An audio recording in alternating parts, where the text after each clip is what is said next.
Rusiya hesab edir ki, Nikol Paşinyanın yenidən seçilməsi Ermənistanın itirilməsi deməkdir. Telegraf xəbər verir ki, bunu erməni siyasi şərhçi Vardan Malxasyan söyləyib. Stat: Moskva hakimiyyəti xüsusi plan əsasında dəyişmək üçün özlərinə sadiq adamlarını bura göndərdilər. Amma buna nail ola bilmədilər. Ruslar düşünürdülər ki, pulla istəniləni həll edə bilərlər. Hesablamalarını da bunun üzərində qurmuşdular. Amma çaşqınlıqla üzləşdilər, çox pul xərclədilər. Nəticə əldə etmədilər. Buna görə də küçə leksikonuna keçib haykü salırlar. Putin əmr verib ki, Ermənistanı parçalayıb talasınlar. Ölkəmizin parçalanmış bədənini onun ayaqları altına sərsinlər. Statın sonu. Malxasyan qeyd edib ki, hakimiyyəti dəyişdirmək məqsədi ilə Rusiyadan İrəvana göndərilən oliqarx Samvel Karapetyan Moskvanın ümidlərini doğrultmayıb.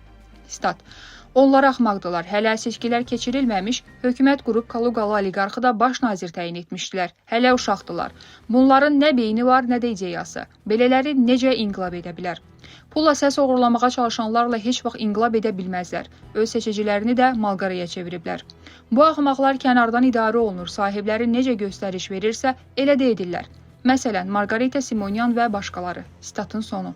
Bundan əlavə, Vaqen Xaçaturyandan sonra Ermənistan prezidenti postunu parlamentin hazırki sədri Alen Simonyan tutacaq. Bu barədə İravunq məlumat yayıb. Stat: Milli Məclisin spikeri Alen Simonyan tezliklə prezident Vaqen Xaçaturyanı əvəzləyəcək. Hakim Vətəndaş Müqaviləsi Partiyası idarə heyəti artıq bununla bağlı qərar verib.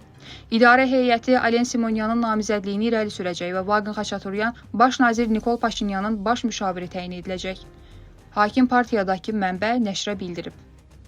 Dəyərli izləyicilər, ölkə və dünya gündəmi ilə bağlı xəbərlər təqdim etməyə davam edəcəyik. Öz fikirlərinizi şərh bölümündə qeyd etməyi unutmayın. Sağlıqla qalın.